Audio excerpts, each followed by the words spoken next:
Bu gün Azərbaycan xalqının tarixində şanlı qələbə, milli qürur və birlik günüdür.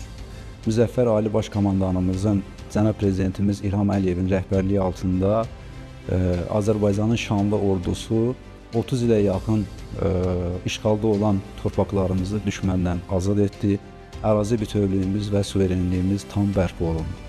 Əlbəttə ki, 44 günlük vətən müharibəsi təkcə ərazi bütövlüyümüzün bərpa olunması ilə nəticələnmədi, həm də Azərbaycanın beynəlxalq səviyyədə nüfuzunu, qlobal və regional siyasətdə çəkisini daha da artırdı.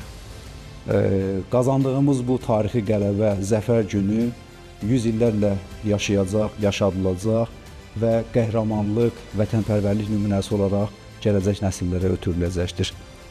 Şanlı qələbəmiz, zəfər günümüz həm də xalq dövlət birliyi, ordu xalq həmrəyliyi, Azərbaycanın qüdrəti, gücü və iradəsinin təntənəsidir.